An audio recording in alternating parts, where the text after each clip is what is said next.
Sometimes the person who once made you dread every school morning becomes the last person you ever expect to trust with your heart. I opened my eyes to the faint glow of sunrise slipping through the hotel curtains, and for one confusing second I forgot where I was. Then I felt the warmth beside me. I turned my head slowly, and my entire body froze. Ryan Carter was sleeping peacefully only inches away from me on the single queen-size bed we had been forced to share after our university club discovered the hotel had accidentally overbooked every room in town. His arm rested harmlessly on top of the blanket, nowhere near me, and he looked nothing like the confident football star I remembered from high school. His face was relaxed, almost gentle, as though years of carrying invisible regrets had finally allowed him one peaceful night of sleep. I quietly sat up, trying not to wake him, but the mattress shifted beneath my weight. Ryan opened his eyes almost immediately. For a brief moment, we simply stared at each other in complete silence before he smiled with the kind of quiet warmth that still felt unfamiliar to me. "Good morning, Logan," he said softly. I swallowed the nervous lump in my throat. "Morning." He rubbed one hand through his messy brown hair before looking around the room with a faint laugh. I guess neither of us rolled onto the floor. I forced a small smile, but my thoughts were somewhere else entirely.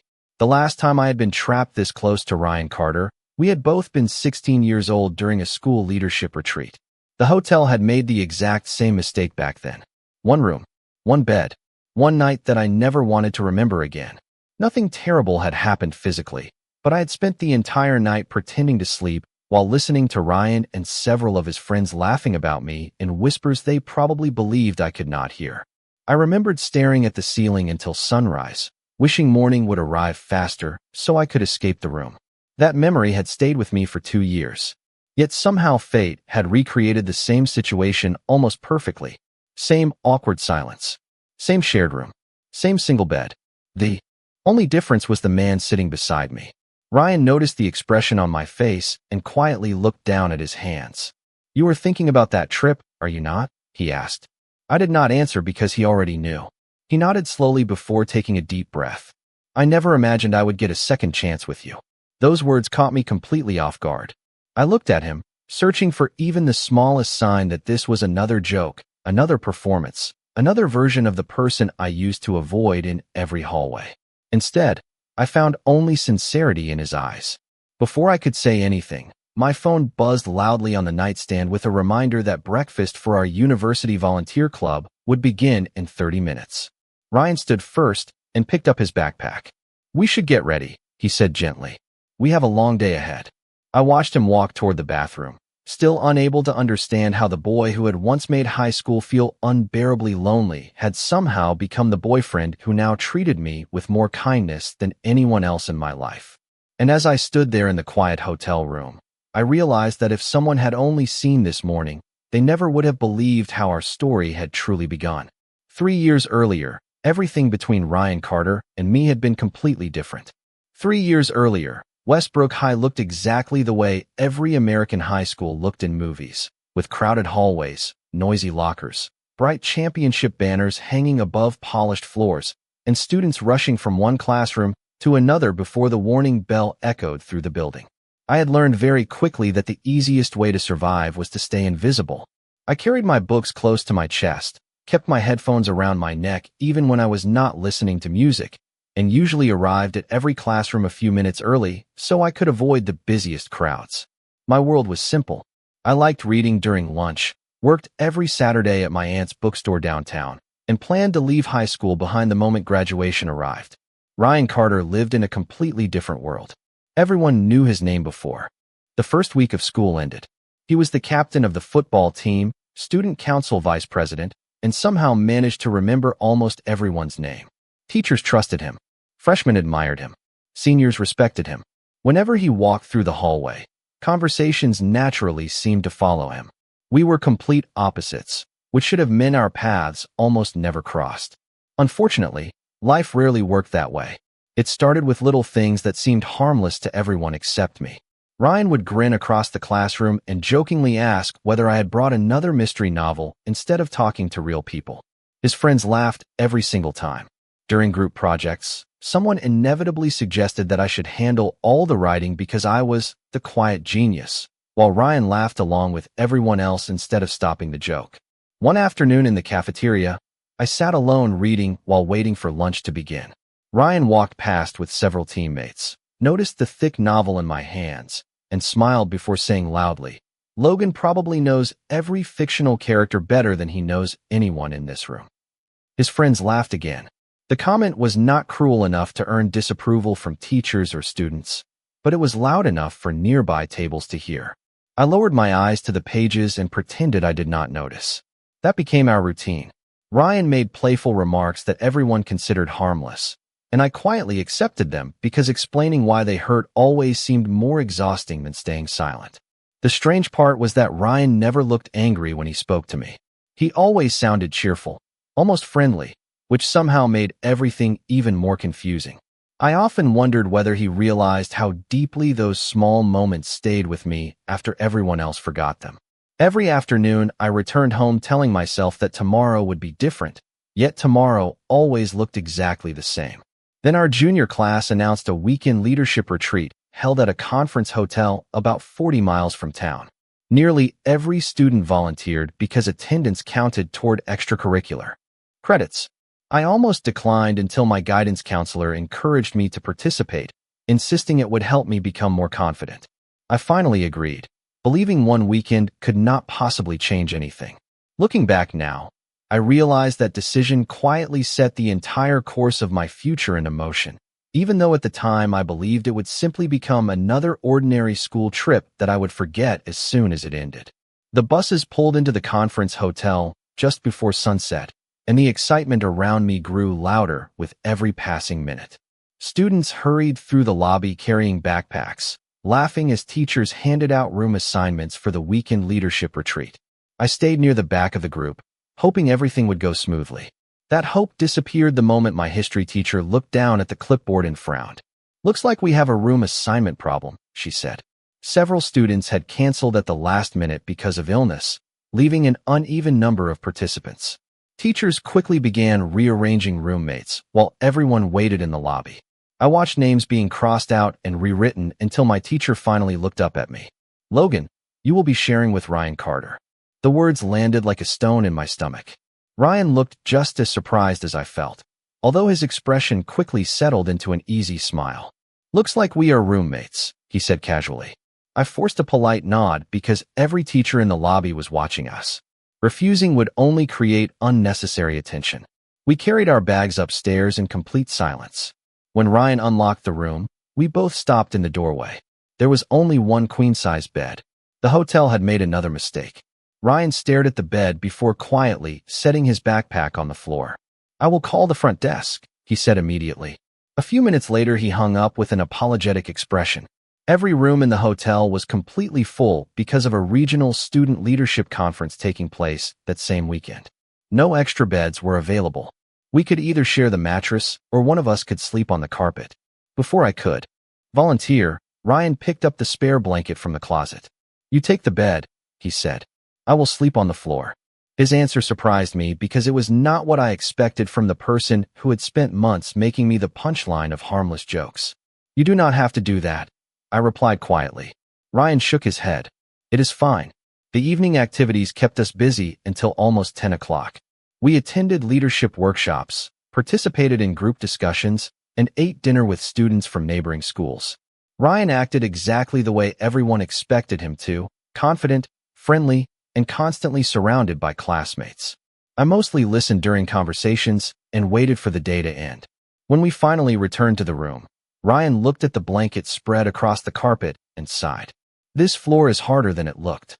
I hesitated for several seconds before speaking. "The bed is big enough for both of us if we stay on opposite sides." He looked at me carefully, almost as though he wanted to make sure I truly meant it. "Are you sure?" I nodded once. "It is only one night." Ryan smiled with unexpected gratitude. "Thank you." We climbed into opposite edges of the bed, leaving as much space between us as possible. The room became completely quiet after the lights went out. I closed my eyes, hoping sleep would arrive quickly. Then, from somewhere out in the hallway, I heard familiar voices laughing. A few seconds later, there was a knock on our door, followed by one of Ryan's teammates calling his name with a grin that I could already hear before the door even opened. Ryan opened the door just enough to see 3 of his football teammates standing outside with wide grins that immediately made my stomach tighten. One of them glanced past Ryan, spotted me sitting awkwardly on the far side of the bed, and let out a playful laugh. Seriously? You two actually ended up sharing a room. Another student leaned against the doorframe with an amused smile. Looks like the hotel wanted to create the most unexpected roommate pair in school. Ryan laughed quietly, but something about his expression looked different from what I had seen in the hallways at school. It was smaller, almost uncertain. The hotel made a mistake, he explained. There was only one room left. One of his friends looked toward me again. Come on, Ryan. You are not going to spend the whole night reading books, are you? The others chuckled. I lowered my eyes, already expecting another joke at my expense. Then one of them smiled toward me and said, Logan probably brought enough novels for both of you. They all laughed.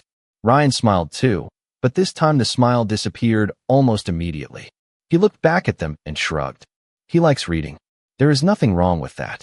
The hallway became unexpectedly quiet for a second before one teammate laughed again, changing the subject. We are heading downstairs for snacks. Want to come? Ryan glanced at me, then shook his head. I think I am staying in tonight. We have workshops early tomorrow. His friends looked mildly surprised, but accepted the answer without arguing. They waved goodnight and disappeared down the hallway. Ryan quietly closed the door and leaned against it for a brief moment before letting out a slow breath. Sorry about that, he said. I looked at him with confusion. Why are you apologizing? He rubbed the back of his neck. Sometimes they joke too much. I almost laughed, but the sound never came. Instead, I simply answered, I am used to it. The words escaped before I could stop them. Ryan looked at me with an expression I could not understand. There was no teasing in his eyes anymore, only something that almost looked like regret. Neither of us spoke for several long seconds. Finally, he walked over to the small desk beside the window and picked up the leadership workbook every student had received that afternoon. Tomorrow we have to work in pairs during the communication workshop, he said. Looks like we will probably be together. I nodded without much enthusiasm. Probably. Ryan sat in the chair across from me, flipping absent-mindedly through the workbook before asking a question I had never expected to hear from him. Do you really work at that bookstore downtown every weekend? I blinked in surprise. How do you know that? He smiled faintly. I have seen you there a few times. I stared at him. Somehow the idea that Ryan had noticed anything about my life outside school felt impossible. You never came inside, I said quietly. No, he admitted. I usually walked past on my way to practice. The conversation faded into silence again, but this silence felt different from the uncomfortable ones we shared at school. Outside the window, the lights from the hotel parking lot reflected softly against the glass, while distant laughter echoed somewhere downstairs. Eventually, Ryan stood up and turned off the bedside lamp. Good night, Logan. I answered almost automatically. Good night. We lay on opposite sides of the bed once more, staring into the darkness. For the first time since entering that room, I found myself wondering whether I had ever truly understood the person sleeping only a few feet away, or whether both of us had been trapped inside roles that neither of us knew how to escape. The next morning arrived far too quickly. Sunlight slipped through the thin curtains as the alarm on Ryan's phone buzzed at exactly 7 o'clock. He reached over, silenced it immediately, and glanced in my direction to make sure it had not startled me awake. I had already been awake for several minutes, watching the pale morning light slowly fill the room while wondering why the previous night had not unfolded the way I had expected. Ryan stretched, smiled politely, and said, "Good morning," as naturally as if we had always been friends. I quietly returned the greeting before we got ready for breakfast. The conference center buzzed with energy as students gathered around round tables, balancing trays filled with scrambled eggs, pancakes, fresh fruit, and orange juice. Ryan was immediately greeted by classmates from every direction, but instead of joining them, he paused beside me. "Do you mind if we eat together?" he asked. I looked at him in surprise. "Your friends are over there." He glanced toward the crowded table where several teammates were waving him over. "They will survive one breakfast without me." Before I could respond, he carried his tray to a quieter corner of the dining hall. I hesitated for only a moment before following him. Conversation came slowly at first. Ryan asked about the mystery novel I had been reading the previous week in the library. I stared at him, genuinely confused. You remember that? He shrugged with a small smile. You checked it out after school on Tuesday. The cover looked interesting. I had never imagined he noticed details like that. I had spent months believing I barely existed in his world except when I became the subject of another harmless joke. After breakfast, every student was assigned a communication exercise that required partners to solve a series of leadership challenges together. Just as Ryan had predicted, our names appeared beside each other on the instructor's list. Throughout the morning, we navigated puzzles, planned mock community projects, and presented ideas to small groups. Ryan listened whenever I spoke instead of interrupting me. Even more surprising, he encouraged my suggestions in front of everyone else. That is actually a great idea, he said more than once, giving me credit without hesitation. Several classmates nodded in agreement, and for perhaps the first time since starting high school, I felt people were hearing my voice instead of simply noticing my silence. During the lunch break, one of Ryan's teammates walked over and jokingly asked why he had suddenly disappeared from the football crowd all morning. Ryan laughed lightly before answering. Logan and I make a pretty good team. The comment sounded completely ordinary, yet it left me speechless. There was no sarcasm, no hidden joke waiting for everyone else to laugh. It was simply a compliment. Even his teammate looked mildly surprised before smiling and wishing us luck during the afternoon competition. As we walked toward the next workshop, Ryan shoved his hands into the pockets of his hoodie and glanced toward me. You know, he said carefully, you have a lot more confidence than you think. I almost argued with him, but the words stayed in my throat. Instead, I looked ahead at the conference hall and quietly wondered whether this version of Ryan Carter had always existed beneath the image everyone else saw, or whether I was witnessing the first small crack in a mask that even he had grown tired of wearing. The afternoon workshop ended with every team presenting a community project, and to my surprise, Ryan insisted that I explain most of our ideas while he stood beside me offering support whenever I hesitated. When the instructor announced that our proposal had earned the highest score in the session, several students applauded, and Ryan smiled at me with genuine pride instead of taking any of the credit for himself. It should have been a small moment, but it stayed with me for the rest of the day because it challenged everything I believed about him. As the retreat continued, our classmates drifted into different social circles for the evening activities. Some headed toward the indoor recreation room, while others gathered outside around the fire pit behind the hotel. Ryan asked if I wanted to join everyone else, but I admitted that crowded conversations usually left me exhausted. Instead of trying to convince me otherwise, he nodded. Would you rather take a walk? We followed a paved path that circled a small lake behind the conference center. The cool evening air carried the scent of pine trees, and the water reflected the fading colors of the sunset. For several minutes, neither of us spoke. The silence no longer felt uncomfortable. It simply felt peaceful. Finally, Ryan broke it with a quiet laugh. Can I tell you something embarrassing? I looked over at him. Sure. He smiled sheepishly. Everyone thinks I enjoy being the center of attention, but sometimes I wish people would stop expecting me to have the perfect answer all the time. I frowned slightly. You always look confident. Looking confident is easier than actually feeling that way, he admitted. His honesty caught me completely off guard. Until that moment, I had assumed his life was effortless, that popularity somehow protected people from insecurity. We reached a wooden bench overlooking the lake and sat down for a few minutes. Ryan skipped a small pebble across the water before glancing at me. What about you? He asked. What do you want after high school? No teacher had ever asked me that question with as much genuine curiosity as Ryan did. I looked across the quiet lake before answering. I want to study literature. Maybe become an editor someday. I like helping stories become better. Ryan smiled warmly. That sounds exactly like you. I laughed softly. Is that a compliment? It is. We started walking again as the first stars appeared overhead. On our way back to the hotel, we noticed several students struggling to carry supplies from a van for the next morning's service project.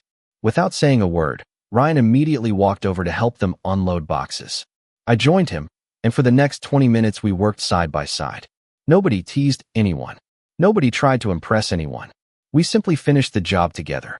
As we entered the hotel lobby afterward, one of the faculty advisors thanked us for staying behind. Ryan smiled politely, but before walking upstairs he turned toward me. I am glad we ended up on the same team this weekend. I hesitated, surprised by how natural our conversations had become in less than 2 days. Me too, I admitted before I had time to second-guess myself. Ryan's smile grew just a little wider, as though those two simple words meant more to him than I realized. At the time, I believed the retreat was quietly changing my opinion of him. I had no idea that before the weekend ended, I would discover something that would force me to question everything I thought I knew about the boy who had spent months making himself impossible to understand. That night, the retreat held its final reflection session in a quiet conference room where every student received a blank sheet of paper and one simple assignment. We were told to write an anonymous note to someone in the room, expressing something we had never found the courage to say out loud. The instructors promised that every message would be delivered privately before we boarded the buses the next morning. Most students smiled at the idea and immediately began writing. I stared at the empty page for several minutes before deciding to thank the guidance counselor who had encouraged me to attend the retreat. It felt safe, simple, and honest. After everyone folded their notes and placed them into a collection box, the evening officially ended. Ryan and I returned to our room, talking casually about the long drive home waiting for us the next day. When we reached the door, Ryan suddenly stopped and patted the pockets of his hoodie. "I think I left my notebook downstairs," he said. "I will be back in a minute." I nodded and entered the room alone. While waiting, I sat at the small desk near the window and noticed a spiral notebook lying beneath the chair. Assuming it belonged to Ryan, I picked it up, planning to hand it to him when he returned. As I lifted it, a folded piece of paper slipped onto the carpet. Instinctively, I bent down to retrieve it. My name was written across the front in careful handwriting. Logan. I froze. I had no intention of reading something that clearly was not meant to be discovered this way, but before I could tuck it back inside the notebook, the paper unfolded slightly in my hands. The first sentence caught my eye before I could stop myself. It read, "I owe you an apology that I should have given a long time ago." My heart began beating faster. I looked toward the closed door, then back at the page. Against my better judgment, I continued reading.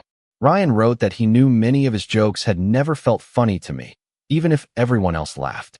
He admitted that every time he joined in, it became easier to pretend he was only keeping the mood light, instead of admitting he lacked the courage to speak differently from the people around him. He confessed that watching me stay quiet after those moments bothered him far more than he ever admitted to anyone, including himself. Near the bottom of the page, one sentence stood out above all the others.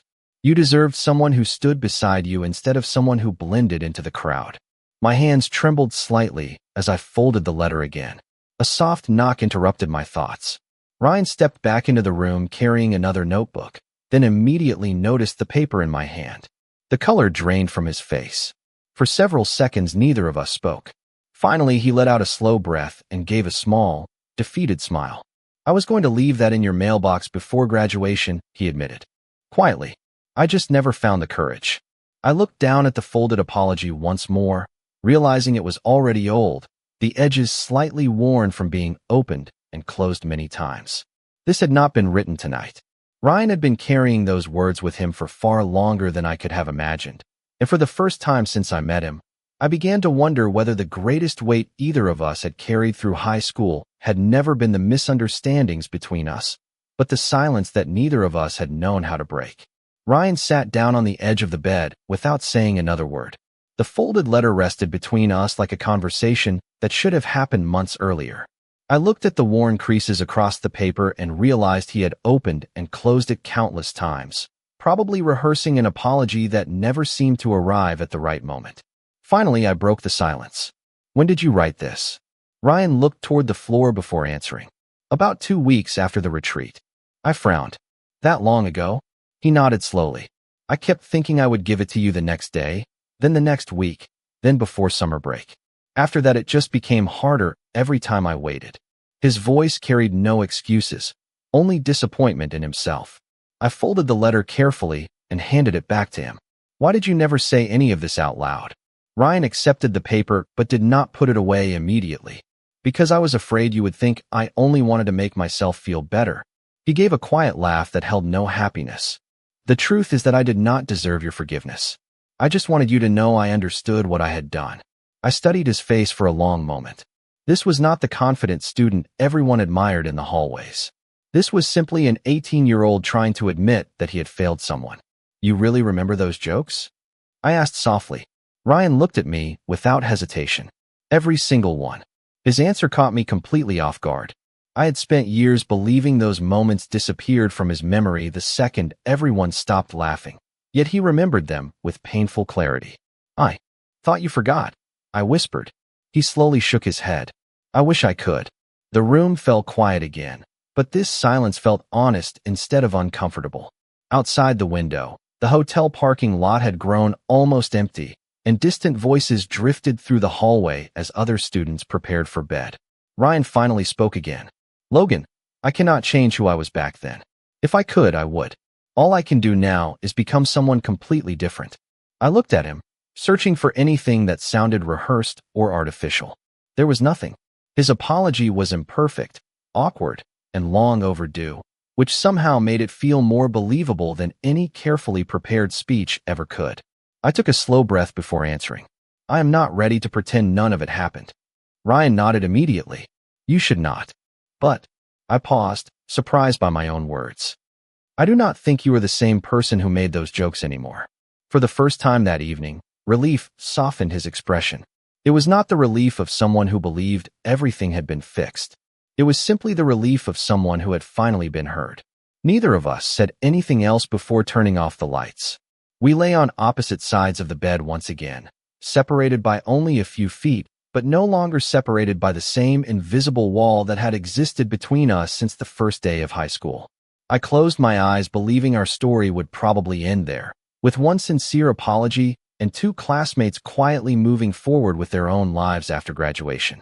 I could not have been more wrong, because nearly 2 years later, when I unexpectedly saw Ryan Carter walking across the campus of the same university I had chosen, I would discover that our first real conversation had only been the beginning of everything that followed.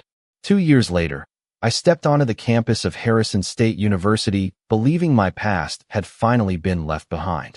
The leadership retreat had become one of those memories that quietly settled into the background of my life.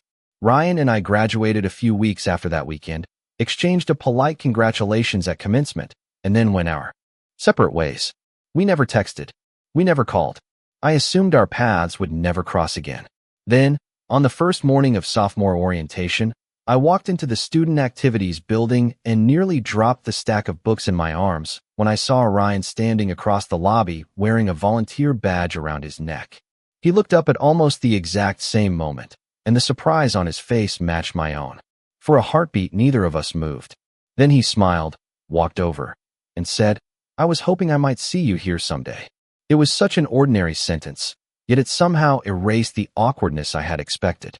Over the following months, we kept running into each other on campus. Sometimes we studied in the same library. Sometimes we grabbed coffee between classes.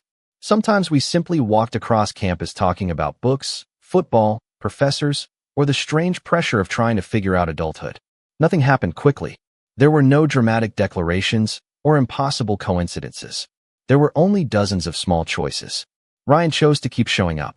I chose to keep giving him another chance to prove he had become the person he wanted to be. Trust returned one conversation at a time. During our junior year, we joined the same community outreach club, and before long our friends started assuming we had known each other forever. In some ways they were right. They simply did not know the complicated version of that history. The afternoon Ryan asked if I wanted to be more than friends. He did not make a grand speech. He simply looked at me after volunteering at a neighborhood literacy program and said, I already know what life is like without you in it. I do not want to go back to that.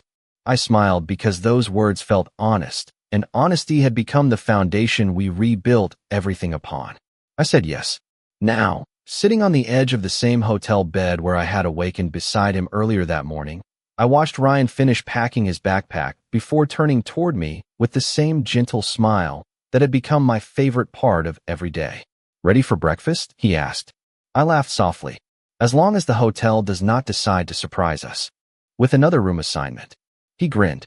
I think one shared room has become our tradition. This time I laughed without hesitation. We walked downstairs together, passing mirrors that reflected two young men who looked comfortable standing beside each other. No one in the lobby could have guessed how much had changed between us since high school. Later that afternoon, before boarding the bus back to campus with the rest of our university club, I glanced once more at the hotel window overlooking the quiet lake.